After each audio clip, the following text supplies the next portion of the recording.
Sobat Info, psikopat adalah merupakan gangguan kejiwaan yang bisa dialami oleh siapa saja. Tidak terkecuali terhadap anak-anak. Mereka juga bisa mengidap gangguan kejiwaan ini.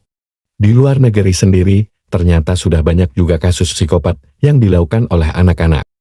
Berikut ini Bang Info akan memberikan sejumlah info mengenai kasus-kasus pembunuhan sadis yang dilakukan oleh anak-anak yang mengidap gangguan kejiwaan atau psikopat. Apa sajakah infonya?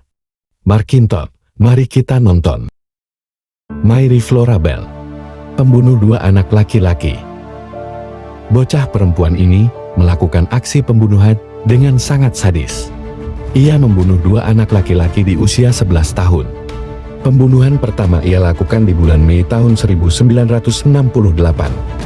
Mary mencekik Martin Brown yang berusia 4 tahun di sebuah rumah kumuh di Scotswood, daerah pinggiran kota Newcastle, Inggris.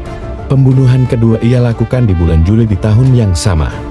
Ia dan Norma Joyce Bell mencekik, menggores-gores korban, dan memutilasi alat kelamin Brian Howe yang berusia 3 tahun. Mary pun menjadi pembunuh paling terkenal saat itu. Di usianya yang masih 11 tahun, ia mampu membunuh 2 anak laki-laki dengan sadis tanpa merasa bersalah. Dia pun mencoba mencekik beberapa anak lain dan menjelaskan dalam catatannya bahwa dia ingin terus membunuh. Namun dia tidak bisa melakukannya setelah polisi segera menangkapnya. Ia pun akhirnya diadili dan kemudian ia mendapatkan hukuman 12 tahun hukuman penjara. Membunuh anak usia 2 tahun dengan sadis. Christian Fernandez adalah seorang anak kecil yang tumbuh dan besar di keluarga yang hancur. Kekerasan dan penelantaran membuat bocah ini memiliki watak yang keras. Nenek yang merawatnya malah bersembunyi dengan kokain di sebuah kamar motel. Sementara ibunya tidak diketahui keberadaannya. Di masa pertumbuhannya, ia diserang secara seksual oleh sepupunya dan dipukuli oleh ayah tirinya. Pada tahun 2011, Christian didakwa 13 tahun penjara karena melakukan tindak pembunuhan tingkat pertama pada saudara tirinya berusia 2 tahun, dan pelecehan seksual pada saudara tirinya berusia 5 tahun. Christian Fernandez merupakan anak yang dilahirkan oleh Vianela Suzana yang kala itu masih berusia 12 tahun. Christian saat bayi diasuh oleh sang nenek yang merupakan pecandu kokain di sebuah perkampungan kumuh dan rentan terhadap tindak kriminal.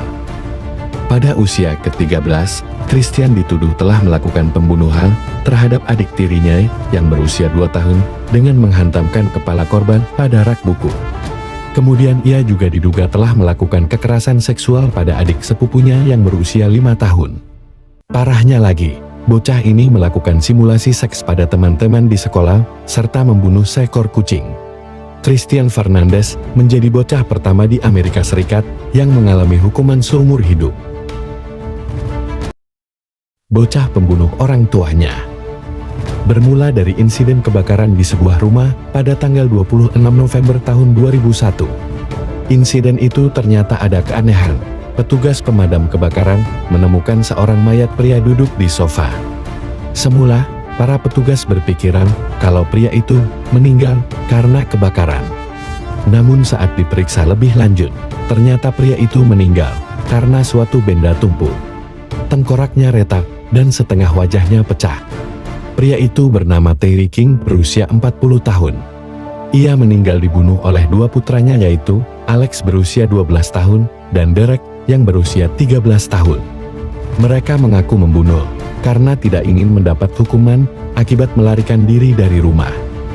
Terry sebenarnya ayah yang baik, namun ia suka menghukum anaknya dengan membuat mereka duduk terikat di ruangan. Sementara ia menatap mereka dalam jangka waktu yang lama. Belakangan diketahui, hukuman yang dilakukan Terry kepada anak-anaknya ini bisa membuat jiwa mereka hancur secara psikis. Hal inilah yang melatar belakangi aksi pembunuhan mereka terhadap ayah mereka. Gadis belia pembunuh orang tua dan adik kandung. Cinta itu buta. Ungkapan ini sepertinya sangat cocok untuk disandang Jasmine, seorang gadis belia yang telah sadis menghabisi nyawa orang tuanya. Hubungan percintaan antara Jasmine dan kekasihnya tidak disetujui oleh keluarganya. Jasmine yang saat itu berusia 12 tahun setelah membunuh keluarganya bersama dengan kekasihnya Jeremy Stein yang berusia 23 tahun. Stein masuk ke rumah Jasmine dan membunuh kedua orang tuanya. Kemudian Stein menyuruh Jasmine untuk menusuk adiknya. Jasmine menusuk adiknya sekali dan Stein mengambil alih dengan menggorok leher adiknya. Sedangkan orang tua Jasmine, yaitu Mark dan Deborah, tergeletak di ruang bawah tanah dengan keadaan leher yang tergorok karena perbuatan Jasmine dan kekasihnya. Bocah psikopat pembunuh sahabat. Eric Smith terlahir di keluarga bahagia.